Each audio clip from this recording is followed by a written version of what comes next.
Does it usually pop in?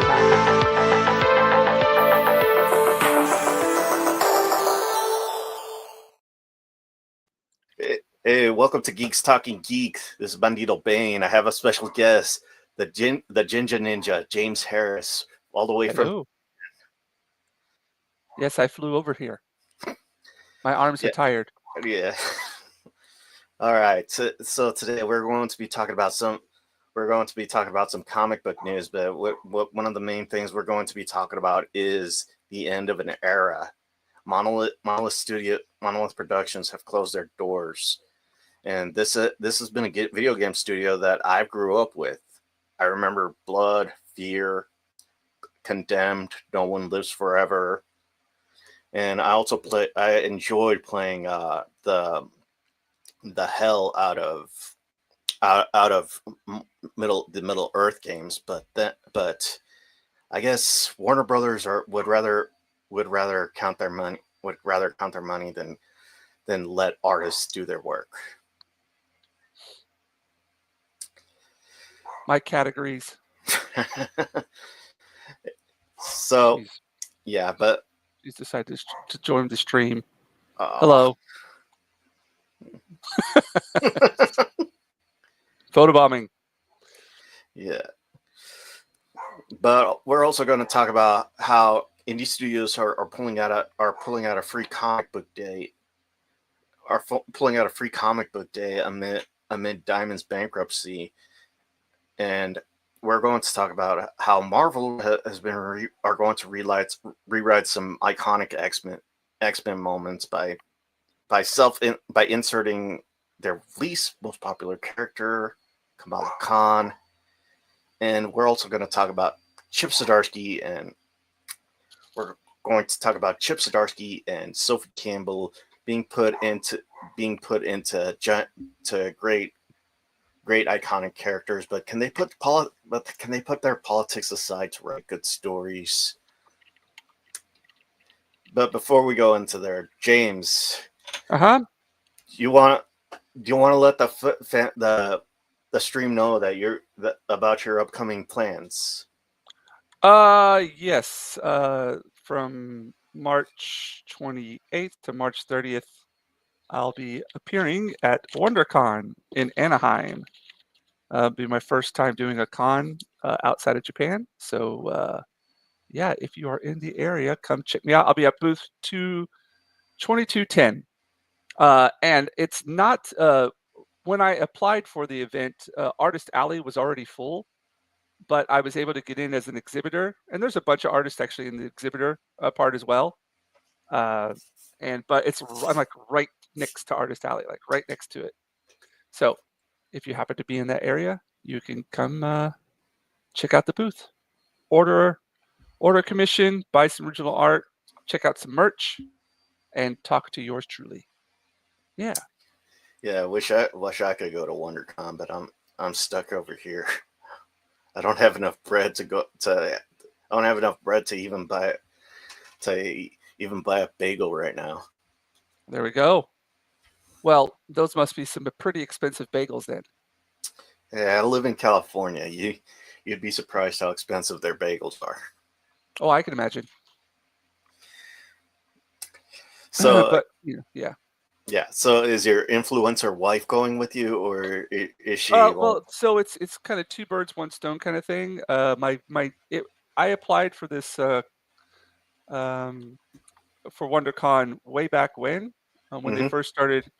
Even before they started accepting applications, I wrote them and just said, "Hey, look, I'd be really interested in appearing in your event. Please keep me in mind." Blah blah blah. And then they sent me a link to register, or they just sent me a link and said, "Whenever registration open, we'll send you a direct link." And when registration opened, I sent the link, and I just completely forgot about it, to be honest. Mm-hmm. And then when was it? My niece, she got engaged, and I was wondering, when's her wedding going to be? I wonder, because we haven't been to the States for a while. Yeah. And I got the notice from her. Oh no, I got the notice from WonderCon that I've been accepted, and basically like a week later, and that's for the March 23rd through the 28th through the 30th, and then a week later, my niece um, put up on they decided their wedding date, which is March 23rd. So they're just a week apart. So it's perfect timing. I'm going to go to the wedding first in Indianapolis. Oh, sweet. And after that's over, I'm going to go straight over to Anaheim. I'll be there for a week. Mm. And then after that's over, we're going to my my niece who's getting married, her mom and my older brother, her dad, they live in Fort Lauderdale in Florida. So I'm going to go back over there and meet up with my wife and daughter and them. Mm. So it's going to be a very complicated trip. Luckily, we've already got everything pretty much planned out. Tickets are bought. It's been wild getting all this to come together, but it's going to happen. I'm nervous but excited. Yeah. Yeah. So just been Yeah. trying to work on some new stuff lately. Try to it's a good thing that happens. Like I was at Tokyo Comic Con in December, and a lot of original art that I sold it. So I'm in need of more original art, if you know what I mean. So I'm trying to Yeah. come up with some new pieces before I go there because I want to have a pretty full portfolio Mm. of stuff for people to look at. Because I enjoy selling prints and all, but for Yeah. me, look, if you do the math, like if I sell one print at like $20, $25, Hmm. I'm not really sure about how much prints go for over there. But Mm. yeah, I got a couple prints. Yeah, I when I was at Fan Expo, yeah, I got a couple prints for like 25 $25 each, yeah. I and imagine those that's were how much like it would go for. those were like the 6 by the 6 by 12 prints. Yeah, yeah. Or See, because the dimensions over here are different. Over hmm here we do like A4, A3, B4, and they don't have those sizes. They don't match up over there. So I'm gonna go ahead and bring the A4s that I already have. hmm And I was doing research, and it seems like a lot of people buy big prints over in the yeah. States. So I'm gonna do some 11 by 17s of hmm probably like maybe two of my Lord of the Ring pieces, um, and two or three, and then uh, because I think Lord of the Ring is very popular. Yeah. Um, Just don't bring anything from Power, the Rings of Power. oh, of course not. No, I won't be doing that. No, just stuff that I've already done in the past. The ones that I've found that are good sellers with not just Japanese people, but the foreigners who come and visit the booth as well. So I'm going to have those available in A4 and 11 by 17 and postcard size. And Hmm. then also I was going to do some of those. The problem is I want to do them in 11 by 17, but if I Hmm. do that, all of the like sides or tops really get cut off a lot and it hurts the picture. Yeah. So I was thinking about doing some 10 by 14s. Mm. And apparently there are 10 by 14 frames in the States. It's not like the most common of dimensions, but it fits perfectly with my dimensions that I'm working here. So I was Mm. thinking about doing maybe some of those and then some 11 by 17s of these new pictures that I'm doing. Yeah. So yeah, but the thing is, like, you could sell like what if I sell one original piece for like 300, $400. Hmm. I To get the equivalent of that, I would have to sell like I don't know how many prints.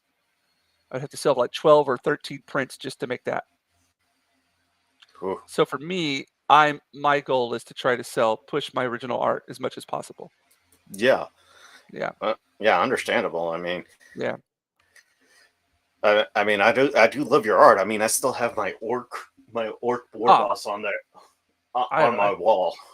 That was a long while ago, wasn't it? Yeah, Was like it? I don't know, yeah, man. If like the time has just flown by. yeah, like 4 years ago. Really? Yeah, 4 years ago when he came down here for Tampa to Tampa Oh yeah, that or was. or Orlando. Yeah, Orlando. Yep, the meetup Oh, down there. oh, let's also do a segment. Have you seen the Epic Park, the new Universal Studios Epic I've Park? seen pictures of it and videos. Yes, I'm so gutted because I'm going to be in that area. And it doesn't open until the summer. Right, right. Uh, it doesn't open until summer, and even if it was open, my daughter would want to go to Disney World, Yeah, which we are going to.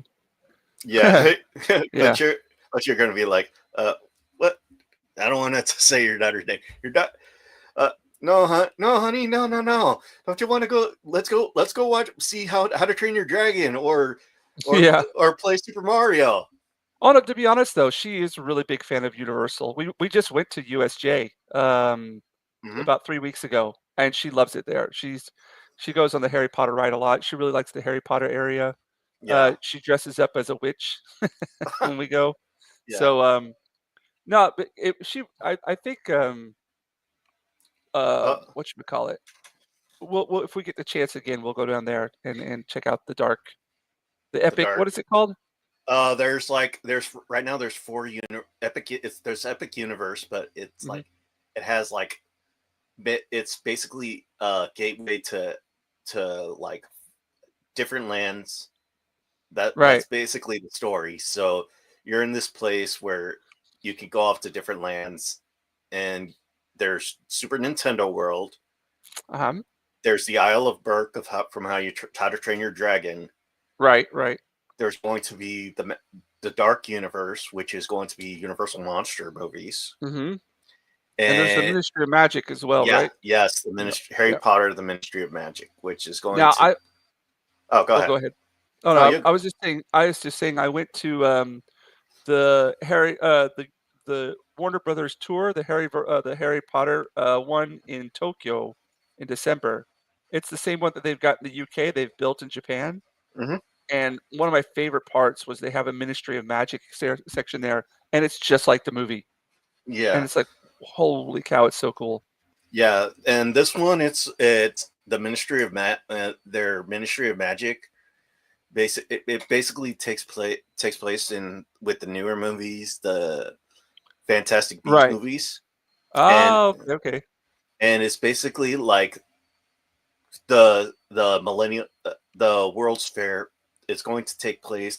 It basically takes place in the World's Fair of Paris, France. Oh, that's cool. Back in the early 1900s, right? Yeah. Yeah, yeah, yeah. That's where oh, who was it that they there was a lot of artists that debuted their work there back in the day. A So lot of very prominent artists showcased their work there. I'm blanking on which ones it was, but it was some very famous, well-known names. I want to say Toulouse-Lautrec was part of that as well. I can't remember. Yeah, yeah, that was a big fair. yeah, but the one I am most excited for would be Dark Universe. Yeah. Dark. Well, I'm sure. Yeah, with Yeah, all the monsters. yeah. I love horror movies, and Mm. they have like Frankenstein. They're going to have like Frankenstein's castle. They're going to have a place called a steakhouse where it's yeah. That's good. Yeah, where it's basically ran by vampires, but then they're just having their minions just run the restaurant while they're downstairs partying. They should have like the what is it? The hammer Hmm. ones. Yeah, they should Yeah, have those. They get a lot more guests there for that. yeah, and there's also going to be like the Windmill Tavern, like at the end of Frankenstein, like the climax of Frankenstein, where they burn the windmill, and Oh, that's going okay. and that's going to be dominated by monster hunters. Oh, cool. Yeah, so there's going to be people going around dressed as monster hunters, telling stories, warning people of what to do, and it just looks so awesome. I Especially, I oh, go oh, ahead. go ahead. I was going to say I like the fact that they're usually actual real people. Hmm. Um, that's always I find I like a lot of like what goes on with the rides and everything, but Yeah. sometimes I'm like, oh, I want to see like practical effects or real people. You know what I mean? Hmm. That was kind of fun. We went on this. There's this place in Nagasaki called Houston Boss, and it's based on the um, well, basically the capital of the Netherlands, Hmm. and they got a lot of the actual buildings remade in this park.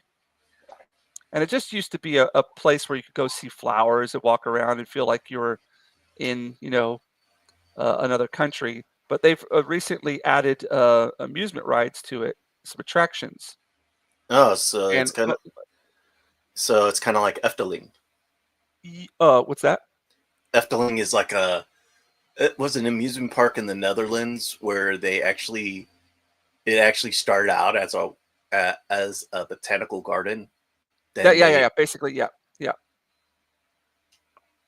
yeah. It's exactly. It started as a botanical garden, and it ended up being like, yeah, that's what they've changed to like a theme park. hmm yeah, But because go oh ahead. yeah, go ahead. The guides are all people. Hmm. Well, for some of the rides, and it's really cool to actually have the people in there to interact with instead of just a screen. Hmm. Yeah, so I thought that was fun. So Yeah, that'd be cool to see people like role playing and cosplaying and doing stuff like that. Yeah. yeah, and also one of the cool things is there's going to be a salon, like kind of like the Bibbidi Bobbidi Boop salon Uh-huh. in Disney World. It's going to be based off one of the doctor. I can't remember his name, but from Frankenstein versus the Wolfman. Oh, It was okay. yeah, and it was like one of I remember him because he was actually played by by Lon. No, wait, not Lon Chaney. What was his name? Lon Uh, Chaney? no, not Lon Chaney. Who? Uh, Boris Boris Karloff. Yeah, Karloff. There we go. Yeah. Yeah, he was played by Boris Karloff because he was a scientist who played. He actually was played by Boris Karloff, and I remember that because Boris Karloff was the original Frankenstein, Mm. and he was actually playing the bad scientist this time. Oh, okay. But it's the character is actually has his own. It has a salon where guests can come in and and he could turn them in. He says he could turn them into monsters, so you could sit in the chair, have makeup applied, and Well, that's become a cool. monster. Oh, that's neat. Yeah, I imagine you have to apply for that in advance. yeah, You get like some kind of reservation for it, like a fast pass, even yeah, more so. But that'd be yeah, cool. yeah. It's like, I mean, you only live YOLO. I told my dad, I swore that I would, if I ever won the lottery here, I would take my folks, my family, because Yep. they're like the most important people to me, and out we would go to Florida, Orlando on Yep. a certain day, or on a certain time. Halloween, right? Yep, October. Yep. Hal- Halloween Horror Nights is on my bucket list. So yeah, I would love to go there Do one they year. do they do it at the one in California? Do they do like Yeah, horror night there? yeah, but it's not as elaborate as the one in Orlando? Orlando, Yeah. because Orlando was built as a theme park, Right. but the Universal Studios was actually a movie. It was actually a movie lot before it was converted into a Mm. park. Okay, okay. Oh, there Yeah. we go. Well, yeah, I was debating whether or not to visit because I know it's a theme park there now too, but I was debating whether or not to visit it Hmm. while I was there because I'm going to be in Anaheim, and it's Yeah, like I think it's like a 30-minute ride there from where yeah, I'm at. yeah. There's Uh, a Go ahead. yeah. The entire tram tour is Mm-hmm. basically a 30-minute experience. Because They I'm still. debating because Disneyland Hmm. is literally like a 15-minute walk from my hotel, and I was wanting to not go there for like rides or whatever, but to go and paint, Mm, as I like to do paintings of places beforehand. hmm. But it looks like the Universal in Japan and the Universal in California are pretty similar. Yeah, and Yeah, that's because of the land. yeah, yeah. So I was, and I've never been to Disneyland in America, and I if, Yeah, I've been there once, and uh-huh, I was basically one of the things that I remember was I was basically like 4 or 5, yeah. and one of the things I wanted to do was meet Winnie the Pooh because he was my favorite cartoon character. But then I saw the lion from Bedknobs and Broomsticks and got scared, and I couldn't meet Winnie the Pooh. Oh And so, no, yeah, so even if I go to any of the Disney parks, I am going to get a picture of Winnie the Pooh. I can't say that I've been to Disneyland here in Tokyo many times. Hmm. I think I've seen Winnie the Pooh there. Yeah.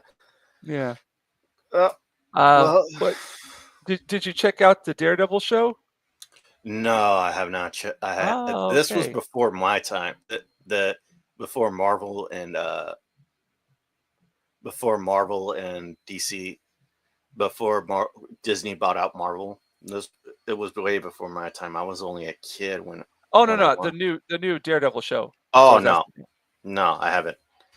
Okay. And it's like I'm afraid because it's like Yeah, with Netflix, with yeah. Disney, when they took over the properties, they basically wanted to saturate them and make them Mm. more family friendly. But Well, this one's definitely not family friendly at yeah, all. and yeah, they're saying But that they brought the yeah, writers from the original Netflix show, yeah. and What they've had to do is I know exactly what's happened, and it's so apparent.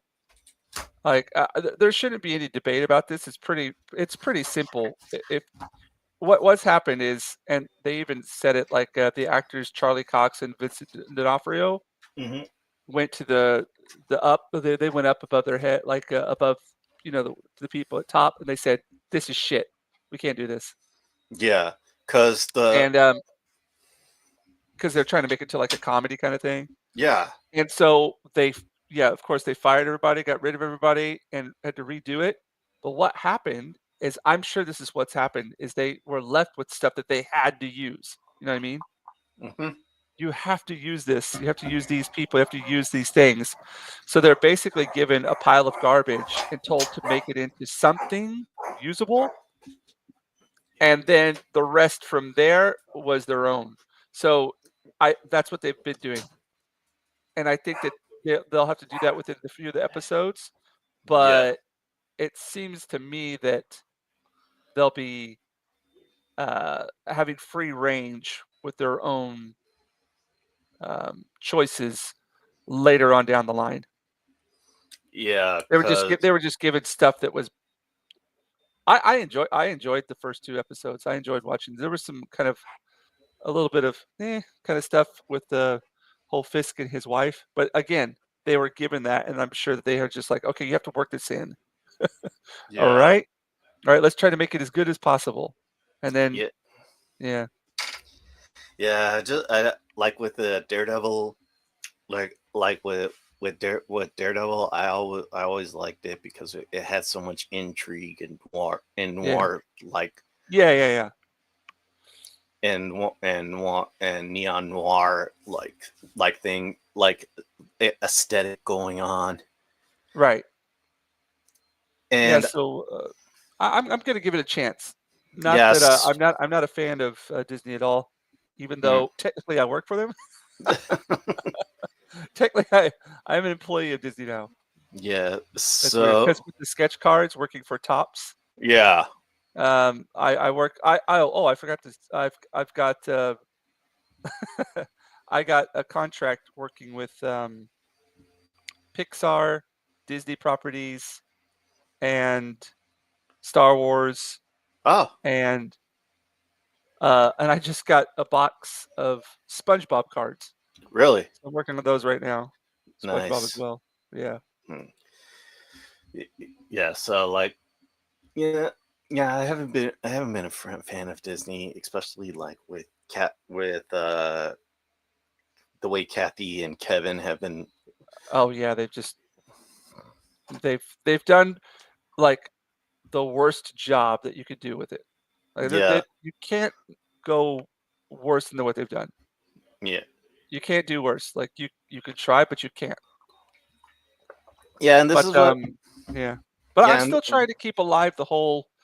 I still enjoy the OG. I still enjoy the old ones, and I could go back and I could separate art from artist very Mhm. easily with it. Um, I've watched them with my daughter. I enjoy going back and whenever I have to do like a card set, I'll go back and do some research, watch them again, and just get lost in them. They're good. They're great movies, wonderful movies, Mhm. and you can't take anything away from that. Yeah. If you accept what's happened through Disney's abominations as canon, that's one thing. But for a person like me, I'm like, no, Mhm. it's just it's fanfic, Yeah. and that's about So it. Yeah. yes, like I just saw a video by one of my favorite content creators, Civvy11. Shout out to Civvy11. Hmm. He does retro. He does one of his favorite type of video games are retro first person shooters, and he just did the final Jedi Dark Forces game, which was Jedi or Star Wars Dark Forces game, which was Jedi Outcast. Hmm. And one of the guys, the main character was Kyle Katarn, and he's like, and he says that he was one of the most badass characters Star Wars ever made. Right, right. It was It, funny. Yeah, go ahead. Sorry. and he says like, he's like at the end of the video, he's like, you see that, Disney? You see that, Disney? That's how you handle a Jedi rebel. Yeah. A Jedi rebel. Like the Disney says that Kylo Ren ended up killing Kyle Katarn during the entire Jedi Temple uprising. Kylo Ren is such a sissy boy that he could not even touch a beard hair of Kyle's majestic chin. I spit on your cannon, Disney. Yeah, like it was funny. I went on to um, Ryan Cannell's. He was doing a live stream talking about Star Wars and stuff, and I just went there and asked people like, "Hey, I'm working on these cards. Are there any characters or scenes that you'd like me to work on?" Because I just throw it around there, Yeah. and that's the character he wanted me to do. It's like, Kyle Katarn. yeah, yeah, yeah. He's like, Yeah. that's the most badass. Like one of the scenes where he just goes in and wipes out a whole bunch of people. Mm-hmm. I can't remember which one it was. I took a video, whatchamacallit, I Yeah. clicked it to see what it was, but I had never heard of the person. I haven't gotten that far into like a lot of the. I read the Timothy Zahn novels Mm-hmm. and I played some of the games a long, long, long time ago, but that was about the extent of my exposure. And I went back and watched, watched quotation marks, um, the prequels Yeah. to do some research for the cards, Mm-hmm. and yeah, they're not good movies. Well, to tell you the truth, I found a new love for the prequels after the sequel trilogy. I if you I know this is going to sound bad, too much lightsabers. Yeah. Just, there was just like the I don't know. I think when it comes to a fight scene, Hmm. something I like about some, I'm one of those people. I love. I mean, I hear a lot of people they laugh at it. They call it ridiculous, like the fight scene between Darth Vader and Obi-Wan Kenobi. Oh, the old samurai style. Yeah, but that harkens to like an old style sword fight, an actual sword fight. Hmm. An actual sword fight wasn't people running around swinging everywhere. Yeah. It was two people that were basically, it was almost like martial arts. You're figuring out what the other person's move is going to be, and it's a lot of mental gymnastics that are going in there. Yeah. And there's a subtle beauty. It's almost like grappling. Hmm. Grappling isn't the most visually exciting and uh, thing to watch for a lot of people who go to watch MMA or whatever. Hmm. But for people who have studied it and people who know it, Yeah. like just watching, there's so many things that are going on that are very extremely subtle. Hmm. And so whenever you see a sword fight between two people, that's very, it's like not, it's kind of slow, but it allows you to kind of to experience. Whereas whenever I was doing because I got to get screenshots for these cards that I'm doing, and when I'm doing Yeah. screenshots, I try to get those moments where it's like, okay, this is an epic feeling between these two people. There's a lot of emotion in their stance and how they're facing off with each other. Maybe you could see like some Hmm. kind of look in their eyes or whatever. But whenever it's people flipping around, just like randomly waving, you don't really get a lot of that. But that's what I could get from the old movies, though. Yeah. So A yeah. lot more So of like that. Yeah. the old movies would be like Kurosawa, and Yes. Yes. and the prequels would be like Crouching Tiger. Right. Right. Oh yeah. Yeah. Yeah. There you go. Um, Uh, did you have you ever seen that video? I know it's kind of deals with this, but you know how like an anime, a guy will get cut, and there'll just be this crazy mhm. spray of blood. Yeah. Do you know how that happened? How that came about? Uh, uh, Christ. It's like I do not know. I mean, I know This it well, I originated found from this on Rome. Go ahead. it. It happened on accident. Really? Yeah, there was a malfunction with the blood machine, and there was just supposed to be like a little bit of blood that came out, Hmm. and there was a malfunction with the machine, and it caused this huge spray of blood to come out. Uh, And they're just like, they liked it. They're like, oh, let's just roll with it. Let's use. They ended up using it, hmm. even though it was a mistake. And you know what? This is me being old man James, but by using practical effects, by using physical components, and um, allowing for mistakes to happen, Hmm. you get things like that, discoveries like that. Yeah. Whereas if everything's on a computer and all planned out ahead of time, and you can work back into it, and make it like quotation marks perfect, it Hmm. kind of takes away that ability to make mistakes. Yeah. Kind of like you have you ever heard of how the DDT came about? What's that? The DDT in wrestling. Oh, no, no, no. All right. So the wrestler who invented it wanted to go for a suplex because that's what the Uh-huh. spot demanded it, but he Right. tripped, and it Ah. looked like he just drove his opponent's head into the mat, and he he actually went to his opponent and he's like, "Oh my god, are you okay? Are you okay?" He's like, I'm fine. The crowd loves it. Roll with Cover it. me." He's like, "Roll with it." He's like, Yeah.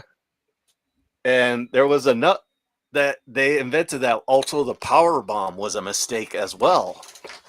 Ah, Like, okay. So nobody. One of the things was like he was going for the guy was going for a pile driver, Mm-hmm. but he lifted him to the person who invented it was crazy strong, Yep. and he was like, he was like he dropped him. He lifted him too high, and he dropped him on his back, and he's like the when he lifted him, the guy was like, he's like he's like, oh no, we messed. He's like, oh no, we messed up. He's like, just drop me. What? He's like, what? Just drop me. Just roll with it. Yeah, Oh, yes. So much of that comes from just, little happy accidents. yeah. But yeah, speaking about accidents, like one of the things that or the blood spray, it brings up to like one of the things I wanted to talk about, and that's basically the end of an era, right? That happened just recently, last week, or yeah, last week. That Warner Brothers announced that one of my favorite gaming studios just closed, and Monolith Games or Monolith Production Studio, and that was actually like, wow, they have done so much for the industry, and now they're just closing. And one of the things that was brought up, well, some people are saying that it was like, and of course, like when you have one of the thing, like lately, I've seen like I don't like people lose their jobs, especially when they're hardworking. But when you have like people like who was the head of the Wonder Woman, who was the head writer of the Wonder Woman project, she was such a toxic person. I'm like, can Yeah, you they just, don't belong. Yeah. yeah, can you like, I want to pull up some of her tweets right now. I mean, there's a good place at a checkout counter at a Walmart or somewhere for them to work at. Yeah, but yeah, or maybe go to a bar, or maybe go to a bar where they can actually listen to your complaints. Or she could be a stripper. Mm, OnlyFans. Hey. yeah, yeah. So like she is not taking it bad. She is not taking it bad. I mean, some of these guys are like he. Some of these guys. Would any of you amazing, wonderful people be willing to maybe point him to the in the right direction to someone you'd like? And right here, would a would one of you several members of the LGBTQ community be willing and open to have a good discussion about this new Harry Potter game and the controversy surrounding it? And like Uh, she was one of the people who wanted to boycott the Harry Potter game. It's like, nah, yeah. I'm not giving the game any. Like my friend, I told you about my friend. He is trans and he is a Harry Mm, Potter head. He is a Harry yeah. Potter head, but like he's able to separate the um one of the things he's able to do is he's able to separate the artist from some of the art from art the artist. But at first Hmm. he's like, I don't want to give her any money, but then he's like, I miss Potter so much, but she'll consume like the media, but she won't buy it. Like she'll actually she actually bought the Harry Potter. I think she no, she didn't buy the Harry Potter game. She actually got a Harry Potter D&D tabletop D&D with D&D rules because he's a big Harry Potter fan, Uh-huh. and he also loves playing D&D, so he was able to get this. And like some of these comments are just so out of left field, and like these are like they being JLP and far right racists who want the good old days back of only rich white men being in power, owning land, and likely slaves controlling everything. The rest of us can just wither and die. And I said what I said because all signs point to their attempted return to those days, stop trying to stop student loans forgiveness, saying the quiet part out loud is just a step in the plan. And I'm like, and whenever you see that, it's like, you write video games. You write for video games. Why? Yeah. Not everybody's going to be be uh, want anything to know about your politics. Right. And Yeah. and Well, but like but going back to Monolith has had a lot of history, but they created Blood, which was basically like one of the holy trinities of Doom clones, because you got Duke Nukem, you got Shadow Warrior, and you got Blood. hmm. And then you have No One Lives Forever, which like a Austin Powers campy Avengers like game where you play a hot spy chick in a leather catsuit. And then they did Fear, which was one of my favorite games still one of my favorite games of all time.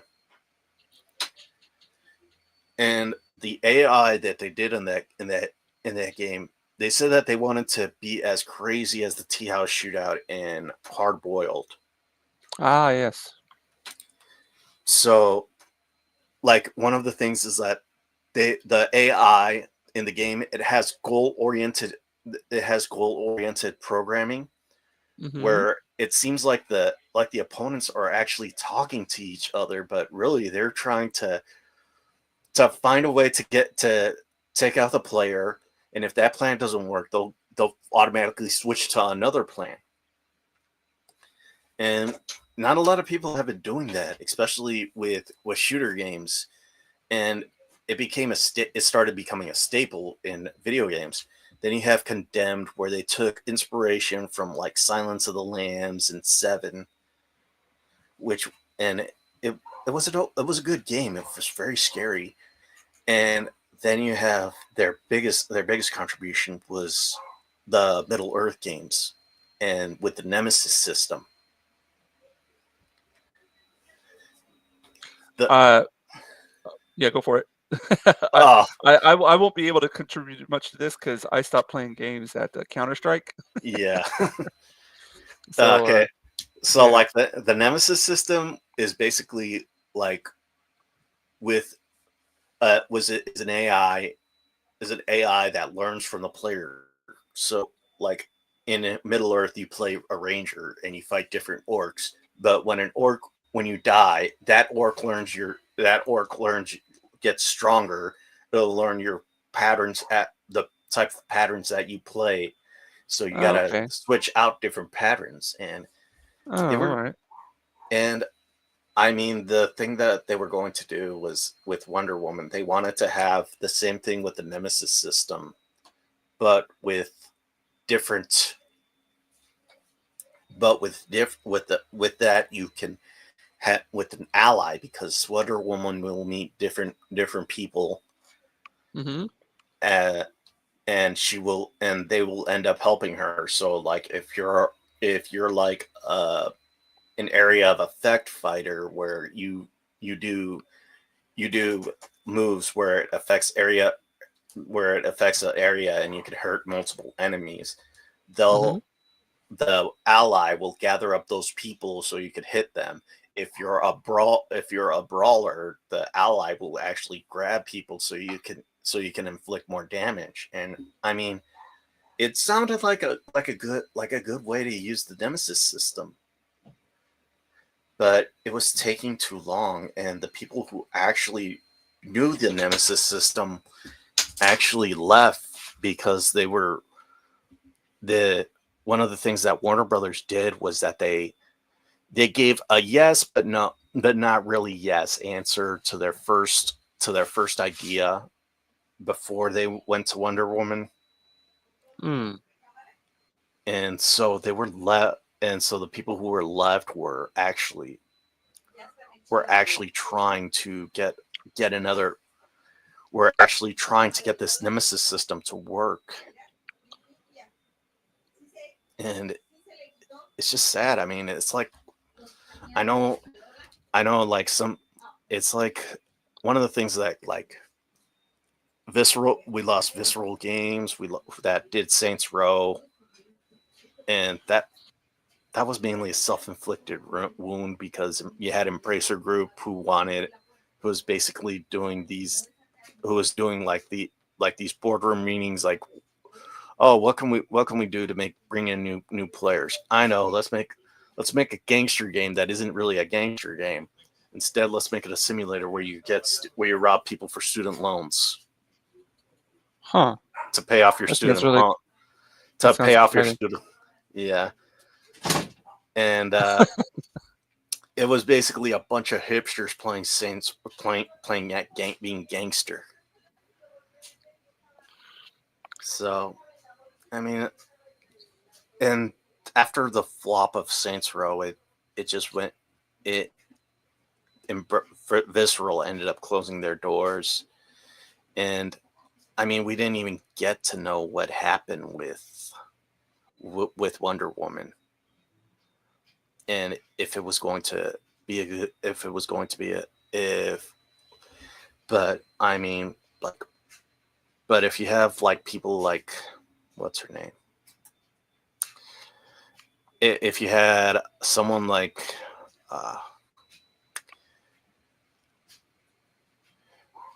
yeah, Tona de Paz, who's writing it, I mean, I'm kind of glad that it didn't see the light of day, but I'm also mad. That so many people lost their jobs and another great studio closed its doors. Yep, it's a changing time. Nothing lasts forever. Enjoy it while you have it. Yeah. I don't know what to say.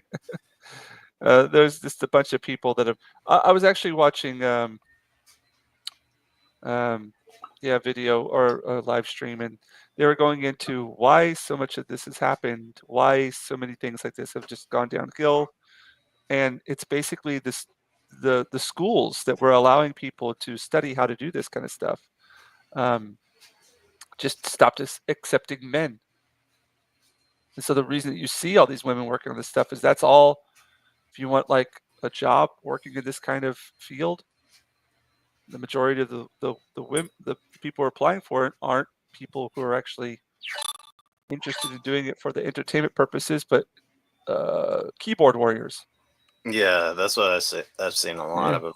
Yeah, and it's because they were the only ones who were allowed to go to these schools to get these techniques. Yeah, but there were. So I don't know. Maybe this is an advantage of having AI, though. You know what I mean? Nah. It could get rid of that. No. But, I mean, have you ever seen AI to ChatGPT try to write a story? Man, here's the thing, though. Like, and this is just me facing reality. Look how much things have changed within just the last few years. And let's look on the grand scale of things. Let's think even outside of our timelines. Okay. We have reached a new evolutionary point as human beings. We are now the Neanderthals. We are the Neanderthals. And I don't know, like it seems to me that but here's the thing that's kind of interesting. We've created something, and we have become the lower tier being, or we will be, but that being relies on us being alive. So it's kind of weird. It's a weird kind of evolutionary state. Whether or not it'll become autonomous and not need us anymore, who knows? But that's the thing about human beings. That's what we do. We imagine things and then we create them. Yeah. I read an interesting book recently. It was written by a Japanese author who was born in the UK. He did he's done some movies. His books have been adapted into movies, some very prominent movies. Yeah. And he wrote a story about a robot whose like sole purpose is to make sure that the customer is happy. Mm. And very very interesting plot details that they go through in that book about, you know, humans envy for them, Mm-hmm. but at the same time they've created something that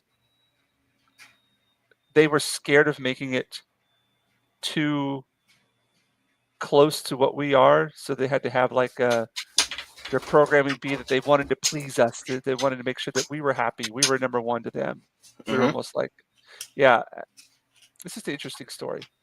Yeah. I can't remember the name right off the. I was like, I can't remember the name right off the top of my head. I'm bad with names and stuff like that. Yeah. But I don't know. It's yeah, it's a very interesting point of our timeline. I don't know what the next thing is going to be, but I saw those robots, the Boston Tech robots with Mario heads, and that was pretty freaky. Yeah. So I don't know. Imagine one of S- those coming up to you and asking you to put your Yeah. hands against the wall. Yoo-hoo! Yes. Like when I heard that Elon Musk says that AI should try to create a video game, I'm like, no. I thought, no, there are indie developers that still have love for the games. They Yeah, want there's to. indie ones, but that's the problem. Like the same thing with comic books. There's a ton of indie creators out there, but it will their indie productions will. I don't know. It's what is your what do you want? No, no, I'm not asking you in general. I'm not asking you, but I'm just asking in general. Is your point for the game that you're creating or for the artwork that you're writing or the story that you're making, do you want it to become really famous, really popular? Is that what the whole point of it is? Do you know what I mean? Mhm. If so, then you can't just be an indie creator. It will never become huge. Yeah, but like But one of if it the, doesn't become huge, is that a problem? I would say, well, I don't know. like Balatro, that game, it became one of the biggest games of last year, and even got nominated for it. It even got nominated for Game of the Year, and it's about playing cards, Huh. and it was done by one guy. Well, there we go. Well, the movie that won an Oscar, not that I really think the Oscars are relevant anymore, but it was called Flow. Hmm. It was made on like a but he used Blender, right? Blender is an AI system. Am I correct about that? Am I wrong? Well, I don't know. Let me see. Because it looks very AI-ish.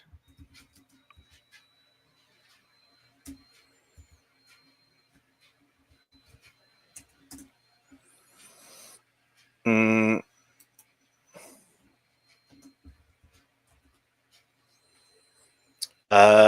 no, Nope. no. Blender isn't AI. It's like I think it's just software. Yeah. Uh, yeah, Yeah, he uh just used yeah, it's just 3D software. okay. Well, he just used that on a $6 million budget and created something that beat Disney. And Yeah. but I haven't seen it. I saw the what is it the Wild Robot, which Hmm. is really good. Um, and I don't know, but I guess that's more of an indie thing. Oh, and the movie that won the Best Picture and all those awards was all indie as well. Actually, no, that one was written for a $6 million budget. The other one, the Blender, was probably even less than that, a lot less than that. Yeah. I mean, one of the things that I've seen is that indies indies are now taking light because are taking Huh. notice, but with critics because they're starting to see the passion and the love of storytelling, or what they want to do, what they love with actual with the games that they want to make, with either the games or the comic books. I Mm. mean, I know, like they brought like with Marvel, they brought like they signed up an an indie artist to do X-Men, Right. and I'm like, he's been doing indie artist most of his life, and now they want to do X-Men.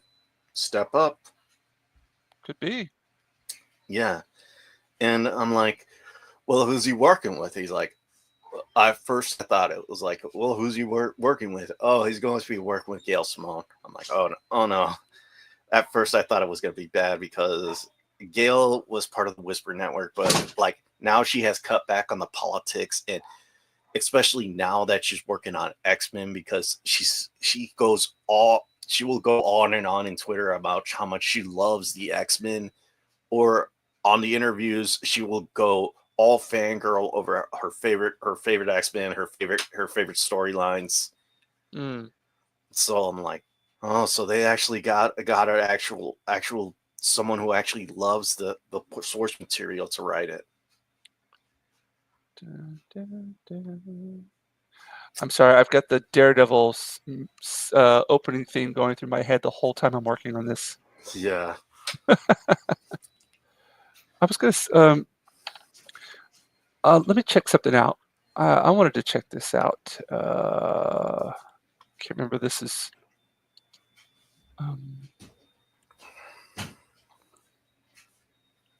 All right. Let's see.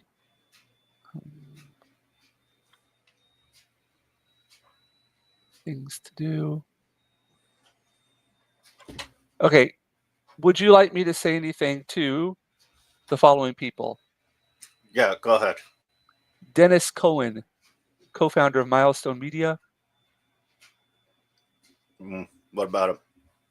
Oh, okay, I'm just naming off some people. I don't know if you know who these people are. No. Mark Evanier. All right.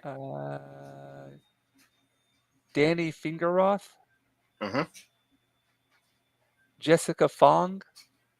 Oh, I heard of Jessica Fong. Matt Forbeck. Mm-hmm. Mitch Gerards. I don't know. Derek Kirk Kim. Jim Lee. Todd McFarlane. Sam Maggs. Nicholas Meyer. Sean Murphy. Adam Nimoy. Neville Page. Brian Posehn. Derek Robertson. Mm-hmm. Dan Slott. Oh. Dan Wiesenmeyer. I don't know how to pronounce his name. Mark Wade. Would you like me to pass on a word to any of those people? Yeah. They're going to be at WonderCon. Yeah. Ask Dan Slott. Why, if he's so concerned about ruining Spider-Man's marriage, well, why is he going to do the same thing with Superman's marriage? Yeah, he looks like a. Yeah, I don't think I'll be talking to him. Mark Wade. Apparently, he's got some very popular stuff. Yeah, Mark Wade. I always hear people talking crap about him. Well, he does write good, but he's also very petty. Mm. The guy is very petty, so it's like really. He's like.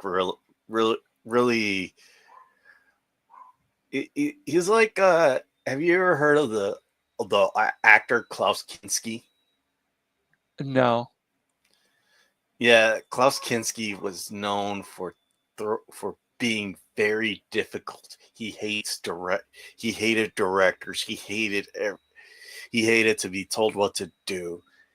Right. And it was very difficult to work with the guy, but you can't deny the type of actor he was. I got you. Yeah.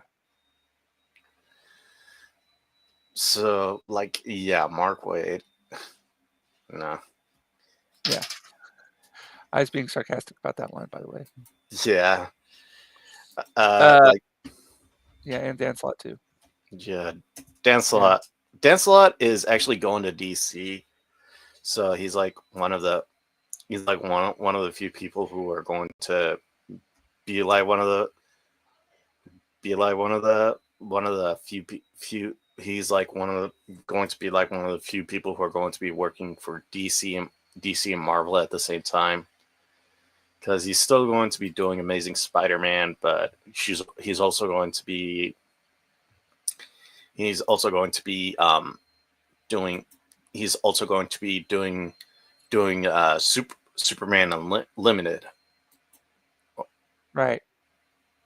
and it's like I'm like wondering, like, really, you want to have that guy do Superman?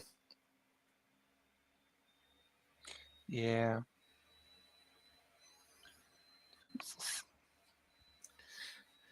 All right, so David Dastmalchian. Oh, he's an actor.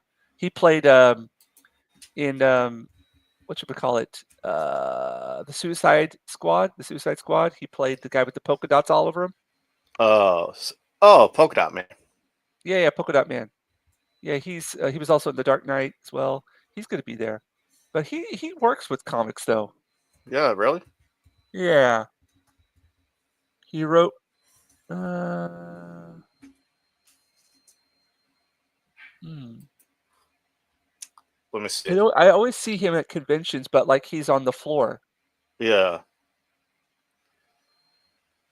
Oh yeah, he's a creator and writer of the Dark Horse horror comic series Count Crowley, Reluctant Midnight Monster Hunter. Mm, Have you ever seen that? no, I haven't. I mean, Yeah, if you had like Sully here, he'd probably tell you what yeah. what he's done. Yeah, I'm so out of the loop because it. Huh? What is this? Oh, somebody's. No, nothing. Yeah. So I've seen him at multiple conventions, like online.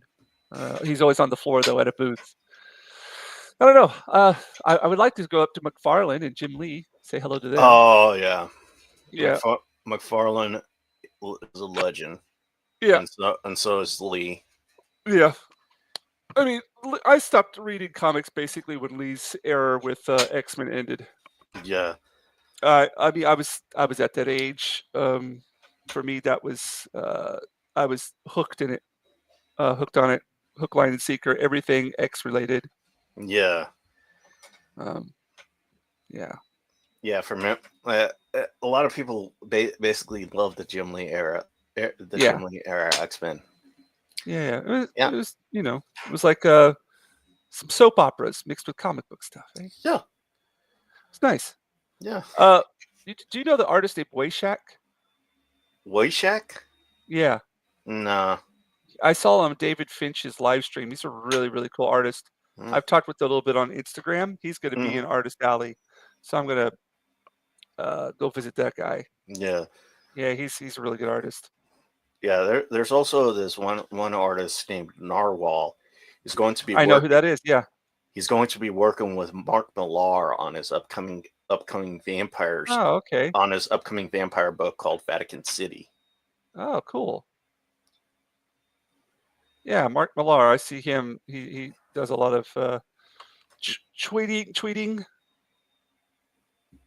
Talks about things he likes. Mm-hmm. Oh, Rennie Draws, right? Randy Draws? No, I have Yeah. not heard of Randy Draws. No, Rennie Rennie. does Findish.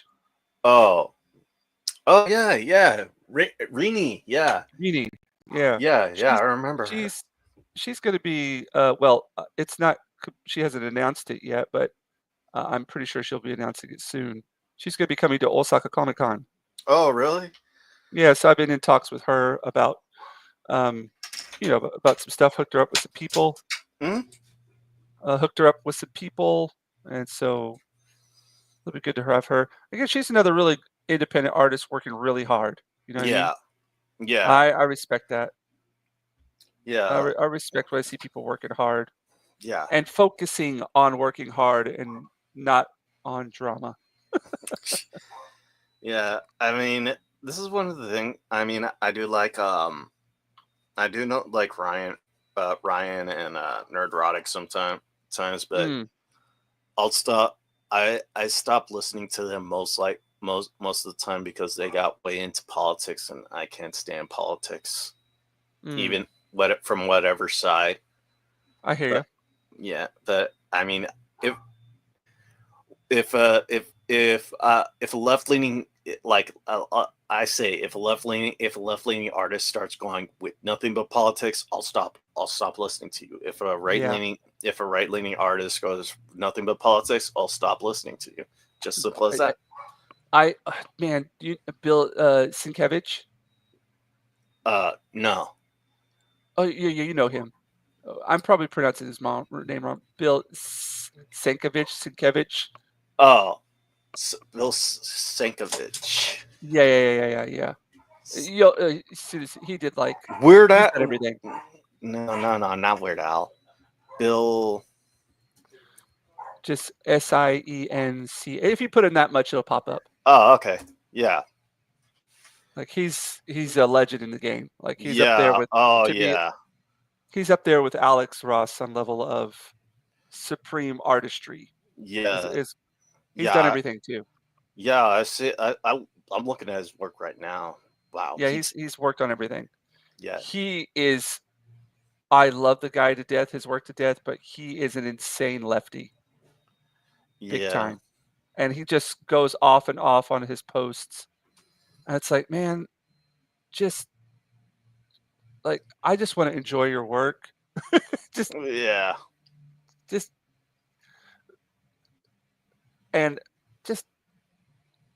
stay away from it because it's nothing but divisive. That's all it is.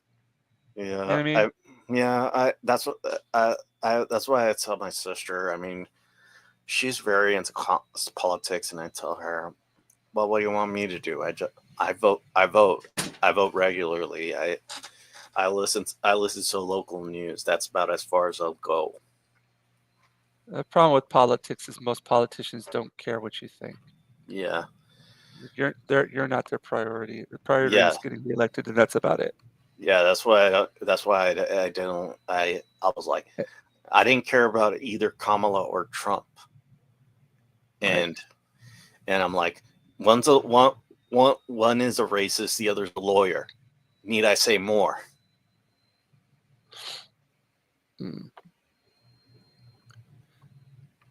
Yeah, so all you can do is just I don't know, that kind of stuff. The further away you stay from it, the better. Yeah, it's and healthier. The problem with the problem with one of the problems with SNS and stuff is that things that just used to get said at the dinner table on Thanksgiving, when people were forced to be around each other, now are said on a daily basis. Around the dinner table, which is our computers, laptops, and cell phones. Hang on. There was a good thing about here we go. One of the good things that no, not that one. One of the things that I brought up from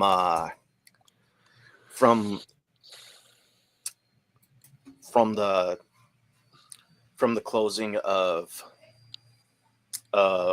Monolith, one of the guys, Tom Millar, who is the head of Moon Studios.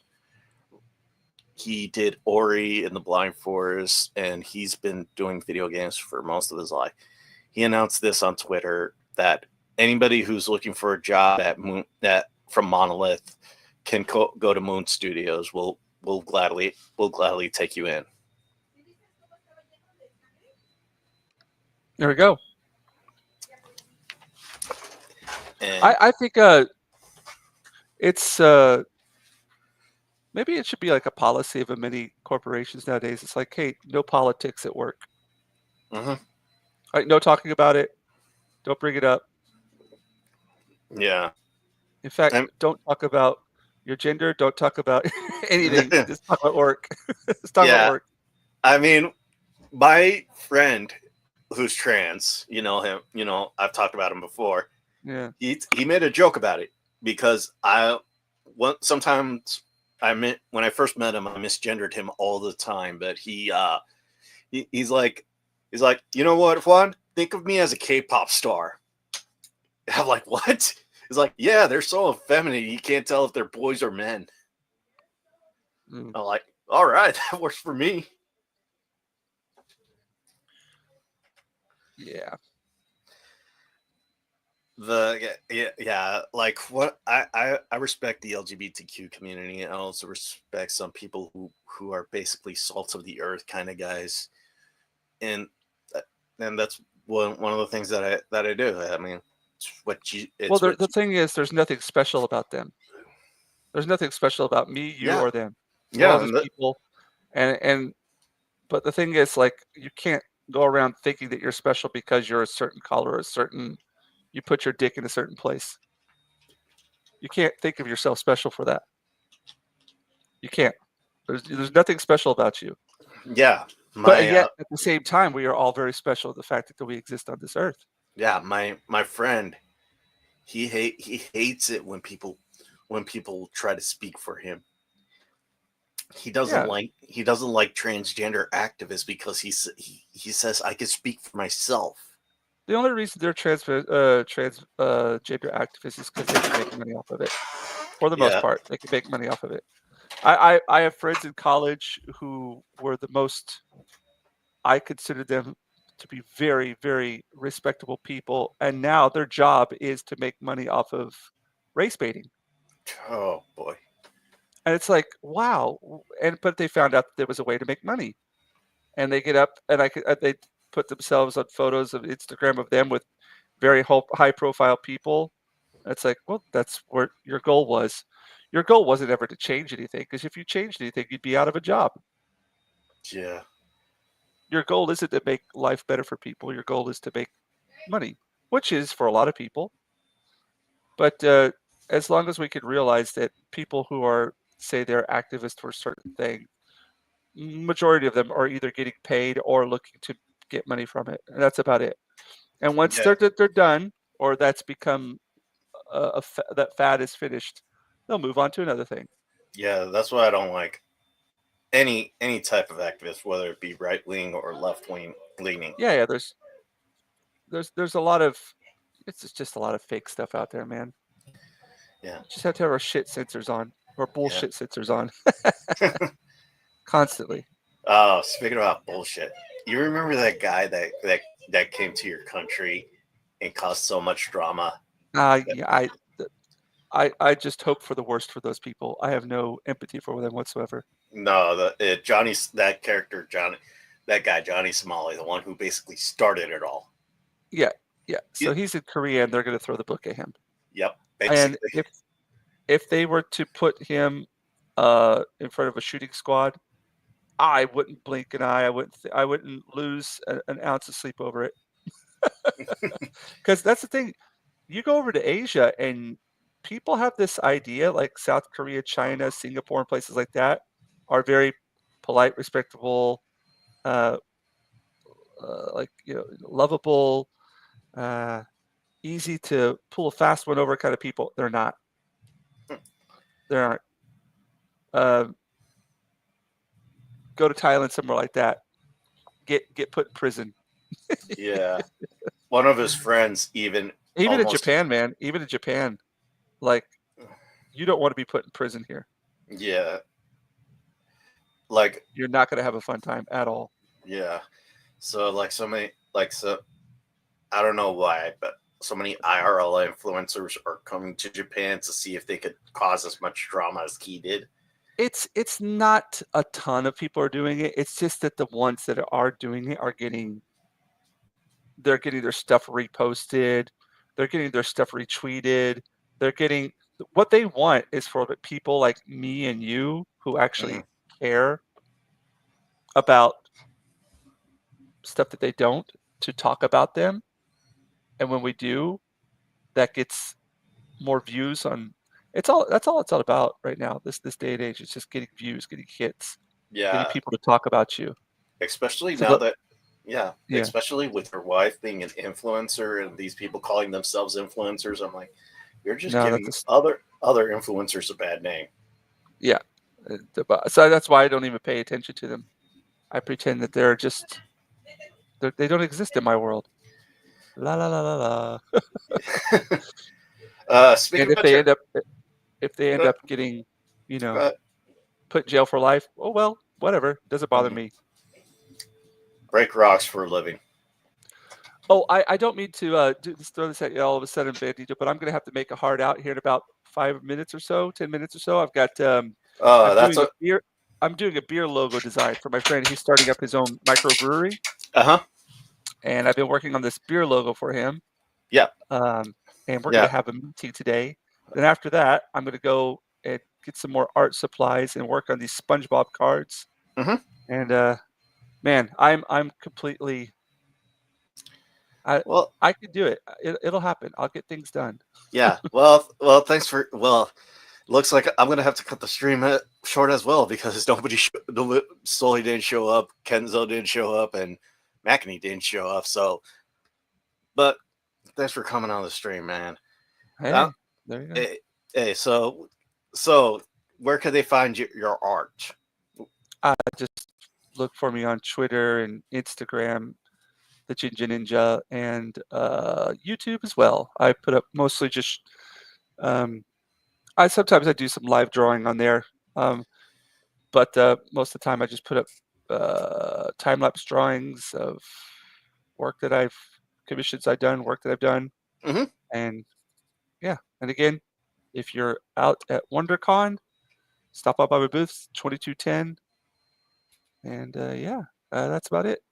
Yeah. Oh, do you want them to like? Do you want to plug in your wife or wait? Oh well, she's not a robot. No, I mean, Plug in, get it, plug in. You know. yeah, yeah. Oh no, but my wife, yeah, she does an Instagram. She's what should we call it? Does cooking courses online. Well, cooking streams, and she's a Kayo cooking. Was it Kayo cooking class? Mm, Um, and she's got a pretty big following. She's got over 100,000 people following her now. wow. She makes her living solely on teaching students about cooking, and she also does like skincare stuff now as well. And but I help her out with her live streams. We do them like 3 or 4 times a month, and I'm the cameraman, Hmm. moderator kind of person. Hmm. Uh, and we're actually going to be in the States, so she's going to be doing a special one from Florida, a couple streams. So I'll be um, helping her out with that there, and yeah, yeah, Maybe just get some. we're busy over here all the time. Yeah, It, maybe. it's a very these past couple of years have been like a very big kind of transition. I'm basically cutting down my English teaching days to 2 a week. I Wow. was at the height of it teaching 5 to 6 days a week. Now Hmm. I'm down to 3 this year, and I'll be down to 2 next year.